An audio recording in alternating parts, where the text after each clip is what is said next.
पे क्वेश्चन हमें सॉल्व करना है। 2 क्वेश्चंस दिया गया है, जिसमें पहला क्वेश्चन हमारे पास है। पहला क्वेश्चन कुछ इस टाइप का लिखा हुआ है, यहाँ पे देखेंगे। पहला क्वेश्चन हमारे पास है, लिखा गया सिंप्लीफाई करना है। लिखा गया है √3 है मेरे पास।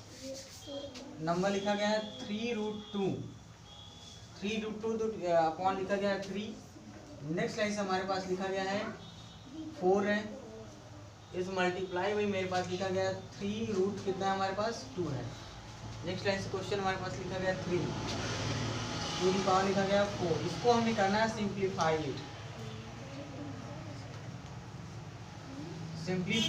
मतलब इसको और सरल करना है, इस क्वेश्चन को और आसान कर देना है।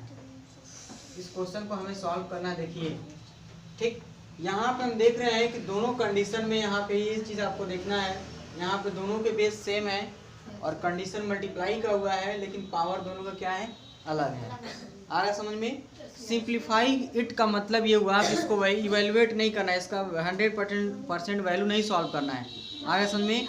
इसका मतलब ये हुआ कि यहाँ पे पावर को कलेक्ट कर देना है। जो दोनों पावर दो जगह दिख रहा है, बेस एक कॉमन ले लेना है और पावर को क्या कर देना है, इकट्ठा कर देना है। तो यहाँ पे समझो कि यहाँ पे कौन सा रूल अप्लाई हो रहा है। आपको जो पिछले क्लासेस में रूल पढ़ा था, अगर बेस दोनों सेम हो, पावर क्या हो, अलग अलग हो और कंडीशन क्या हो, मल्टीप्लाई का हो, समझना ध्यान से। पी और ए हमारा क्यू है, तुम्हारा हो जा रहा था n टू दी पावर लिखा जा रहा था p प्लस क्यू। इसी फार्मूले पे सॉल्व होगा। समझ में आ गया? अगर कंडीशन मान लो ये फ्रैक्शन नंबर है, अगर ये फ्रैक्शन नंबर दिया गया है, उसके लिए क्या करेंगे। मान लो अगर हमारे पास लिखा गया p upon q to the power, अगर यहाँ लिखा गया n इज मल्टीप्लाई में अगर p upon q to the power fraction number या रेशनल नंबर मान लो टू दी पावर, अगर यहाँ m लिखा गया तो क्या लिख देंगे, p upon q to the power हम लिख देंगे m प्लस n। कोई दिक्कत, कोई प्रॉब्लम? यही वो 2 फार्मूलेज हैं जिसमें हमें क्या करना है, क्वेश्चन को सॉल्व करना है। चलिए हम यहाँ से सॉल्व करते हैं। क्वेश्चन यहाँ से लिखा गया, पहले इस क्वेश्चन को लिखेंगे सॉल्व। नेक्स्ट लाइन से लिखेंगे भी है मेरे पास क्या है, तो मेरे पास लिखा गया यहाँ पे 3√2 अपॉन लिखा गया, सॉरी यहाँ पे 3 है।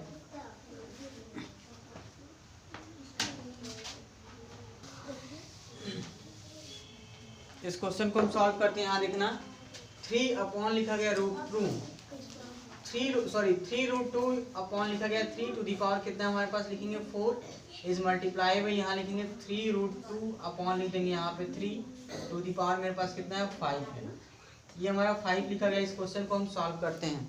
यहाँ तक समझ में आया सबको? Yes sir. कोई दिक्कत? No sir. चलिए यहाँ पे लिख दिया मैंने 5। अब इस क्वेश्चन को सॉल्व करेंगे। यहाँ से लिखेंगे नाउ, क्या लिखेंगे, नाउ। अब यहाँ से लिखेंगे 3√5 अपॉन लिखेंगे 3 टू दी पावर कितना हमारे पास 4 है, मल्टीप्लाई बाई 3 यहाँ पे लिखेंगे √2 अपॉन क्या हमारे पास 3 है, टू दी पावर कितना हो जाएगा 5।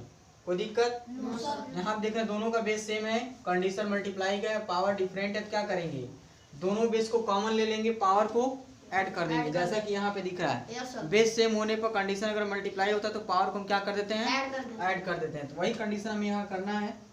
यहाँ पे हमारे पास हो जाएगा हियर वी गेट, हम सेम उसी रूल को हम फॉलो करेंगे जो रूल हमारे पास यहाँ दिया गया है। रूल हमारे पास क्या करना है, फॉलो ये करना है 3√5 अपॉन क्या कर देंगे 3 को कॉमन ले लेंगे। यहाँ तक समझ में आ गया? यहाँ पे देंगे 4 प्लस कितना हो जाएगा 5।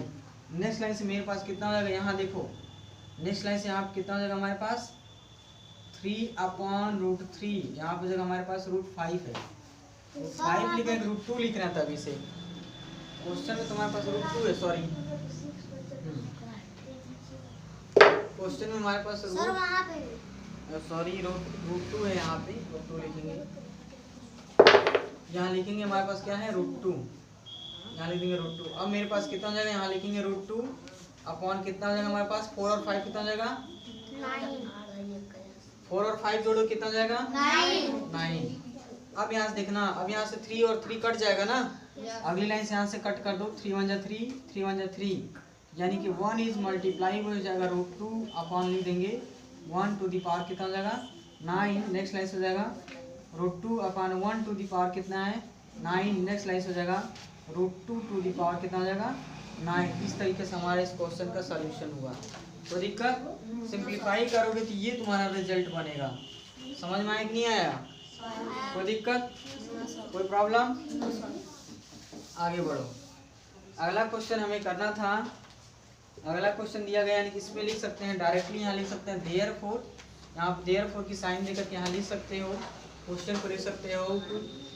यहाँ पर 3√2 अपॉन कितना है मेरे पास 3 टू दी पावर कितना है 4 इज मल्टीप्लाई में यहाँ लिख देंगे 3√2 अपॉन लिखा गया 3 टू दी पावर 5। इसका जो हमारा रिजल्ट बन रहा है ये रिजल्ट कितना हो जाएगा √2 टू दी पावर कितना हो जाएगा 9 होगा। इस तरीके से हमने क्या किया, इस क्वेश्चन को सॉल्व किया। कोई दिक्कत, कोई प्रॉब्लम? अब देखना, अब हम क्या करते हैं सेकंड वाले क्वेश्चन को सॉल्व करते हैं। अगर ऐसे जिसका सॉल्यूशन आया होगा तो क्वेश्चन बिल्कुल सही है। सेकंड वाले क्वेश्चन को हम सॉल्व करते हैं। यहाँ पे यहाँ देखिएगा सेकंड क्वेश्चन हमारे पास यहाँ चूंकि लिखा गया है। सेकंड क्वेश्चन ये कह रहा है कि हमारे पास जो दिया गया क्वेश्चन है वो यहाँ पे है। ये हमारा सेकंड क्वेश्चन का सॉल्यूशन है। वी हैव, जो मेरे पास गिवन क्वांटिटीज है दिया गया है √3 upon √4 whole to the power क्या है 3, जिन दोनों के ऊपर पावर 3 लगाया गया है ब्रैकेट में। √4 अपॉन √3 टू दी पावर यहाँ क्या है हमारे पास 3 है। कंडीशन देख रहे हैं दोनों का बेस डिफरेंट है लेकिन पावर क्या है हमारा सेम है।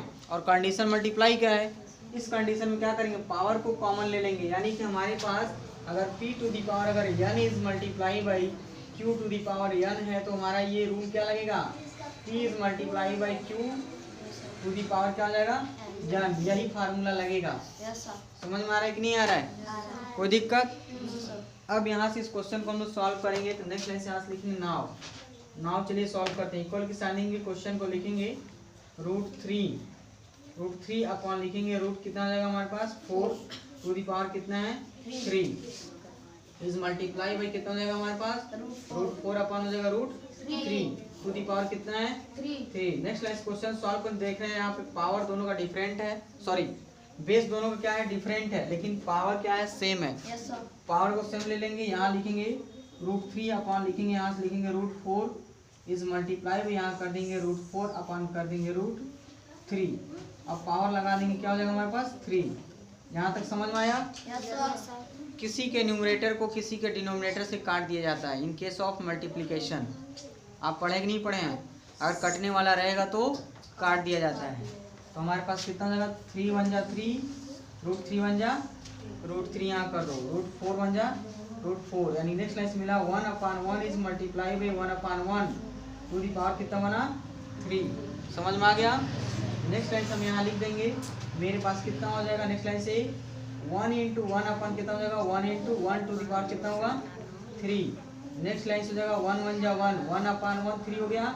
नेक्स्ट लाइन लेंगे 1 to the power 3, next line से लिख देंगे 1। समझ में आया कि नहीं आया? इस तरीके से इसका रिजल्ट हमें मिला 1।